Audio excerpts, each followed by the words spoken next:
पत्थर कैसे बना भगवान? सफलता के लिए दर्द सहना पड़ता है। एक बार एक मूर्तिकार अपनी छेनी और हथौड़ी से एक पत्थर को भगवान की मूर्ति का आकार देने का प्रयास कर रहा था। जैसे ही वह छेनी पर अपना हथौड़ा चलाता, वह पत्थर चिल्लाने लगता और कहने लगता कि ये क्या कर रहे हो? मुझे इतना मार क्यों रहे हो? मुझे बहुत दुख हो रहा है, तकलीफ हो रही है, पीड़ा हो रही है। मुझे अपने हाल पर छोड़ दो और यहाँ से चले जाओ।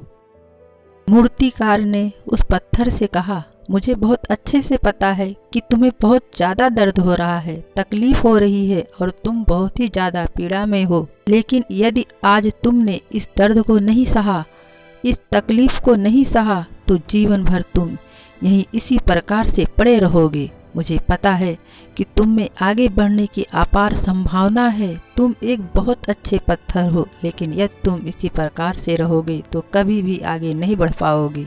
इतना कहकर मूर्तिकार औजार उठाए ही थे कि पत्थर फिर से चिल्लाने लगा, गिड़गिड़ाने लगा, विनती करने लगा कि मुझे अपने हाल पर छोड़ दो। मुझे पता है कि जीवन के लिए कौन सी चीज़ सही है और कौन सी चीज़ गलत है।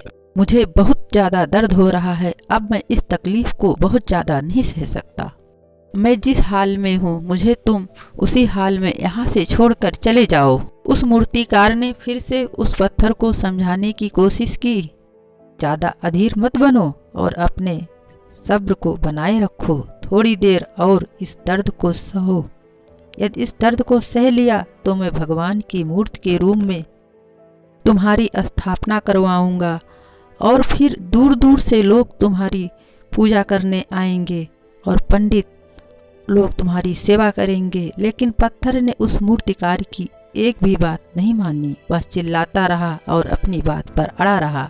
मूर्तिकार ने उस पत्थर को समझाने की बहुत कोशिश की, लेकिन वो पत्थर नहीं माना। अब मूर्तिकार भी थक चुका था और वह उस पत्थर को छोड़कर आगे बढ़ गया और थोड़ी ही दूर जाकर देखा कि एक और बहुत ही अच्छा पत्थर वहाँ पड़ा हुआ था। उसने छेनी और हथौड़ी उठाई और उस पत्थर को मूर्ति बनाने के लिए वो तैयार हो गया। मूर्तिकार ने छेनी और हथौड़ी का वार दूसरे पत्थर पर जारी रखा। दूसरे पत्थर को भी दर्द हुआ, तकलीफ उसे भी हुई, लेकिन उस पत्थर ने बर्दाश्त कर लिया और देखते थोड़ी समय के बाद उस पत्थर ने भगवान की मूर्ति के रूप में धारण कर लिया। थोड़ी दिन बाद उस मूर्ति की एक मंदिर में स्थापना हो गई। धीरे धीरे करके लोग वहाँ पूजा पाठ करने आने लगे। लोगों की मन्नतें वहाँ से पूरी होने लगी और वह मंदिर बहुत ही ज़्यादा प्रसिद्ध हो गया। अब धीरे धीरे करके दूर दूर के गांव से लोग वहाँ पूजा पाठ करने आने लगे। फिर एक दिन और उसी पत्थर को उसी मंदिर में लाया गया और उसे एक कोने में रख दिया गया। अब लोग आते और उस पत्थर पर नारियल फोड़ते। ये कोई और पत्थर नहीं, बल्कि वही पत्थर था जिसने दर्द को नहीं सहा था। अब वो पत्थर मन ही मन बहुत ज़्यादा पछता रहा था, दुखी हो रहा था और अपने आप से कह रहा था कि काश मैंने उस दिन उस दर्द को, उस तकलीफ को सह लिया होता तो आज लोग मेरी भी पूजा करते। इसलिए आप भी अपने जीवन में हमेशा याद रखिएगा कि जब भी आप अपने कैरियर की शुरुआत में किसी काम को कर रहे हों, पढ़ाई कर रहे हों या कोई भी काम कर रहे हों और उसमें आपको दर्द हो रहा है, तकलीफ हो रही है, ज़्यादा मेहनत करना पड़ रहा है, तो आप रुकिएगा मत, किसी और रास्ते की शुरुआत मत करिएगा, क्योंकि कोई और रास्ता आपको सफलता नहीं दे सकता।